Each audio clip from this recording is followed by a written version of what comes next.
যে কোনো বিষয়ে চূড়ান্ত সিদ্ধান্ত নিতে নিজের বিবেকের দ্বারস্থ হবে।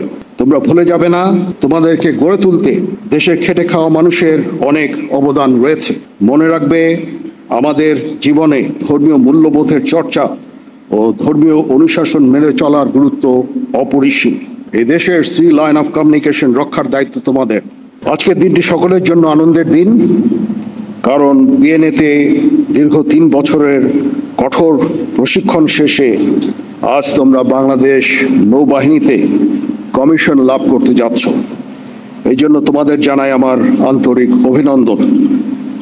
তোমাদের কাছে আমার প্রত্যাশা এই যে নেতৃত্বের সর্বোচ্চ গুণাবলী যেমন সততা, সত্যবাদিতা, কর্তব্যনিষ্ঠা ও কঠোর পরিশ্রম দ্বারা নৌবাহিনীর উপর অর্পিত সকল দায়িত্ব তোমরা আন্তরিকতার সাথে পালন করবে।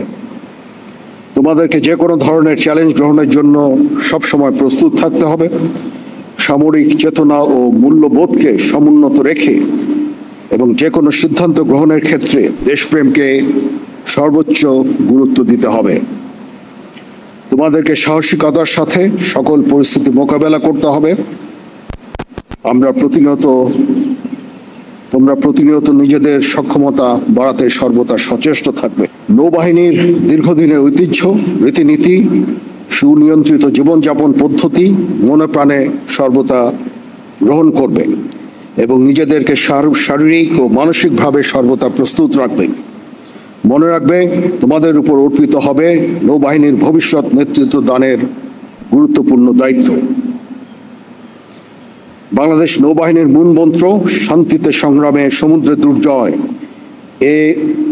এটাতে উজ্জীবিত হয়ে মাতৃভূমির স্বাধীনতা ও সার্বভৌমত্ব রক্ষা হবে তোমাদের জীবনের প্রথম এবং প্রধানতম ব্রত।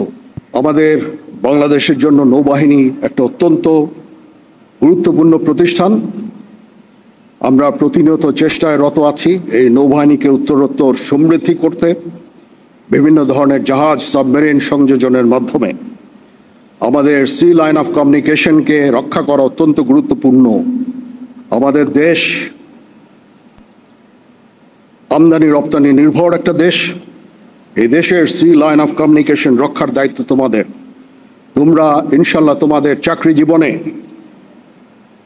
প্রত্যক্ষ করবে যে নতুন নতুন সরঞ্জাম, জাহাজ, সাবমেরিন এই নৌবাহিনীতে ইনশাল্লাহ সংযোজিত হবে এবং তোমরা এগুলো রক্ষণাবেক্ষণ এবং এগুলো পরিচালনার দায়িত্ব পালন করবে ইনশাআল্লাহ।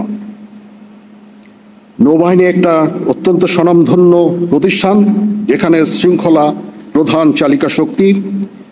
এখানে সকল বিষয় নির্ধারিত নিয়ম, প্রথা ও অনুশাসনের দ্বারা পরিচালিত হয়। যে কোনো বিষয়ে চূড়ান্ত সিদ্ধান্ত নিতে নিজের বিবেকের দ্বারস্থ হবে।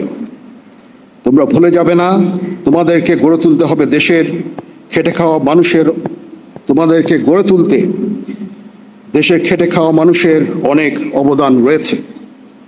মনে রাখবে, আমাদের জীবনে ধর্মীয় মূল্যবোধের চর্চা ও ধর্মীয় অনুশাসন মেনে চলার গুরুত্ব অপরিসীম। এর মাধ্যমে তোমরা একজন আদর্শবান, মর্যাদাবান ও উন্নত চরিত্রের নৌ সদস্য হিসাবে নিজেদের গড়ে তুলতে সক্ষম হবে।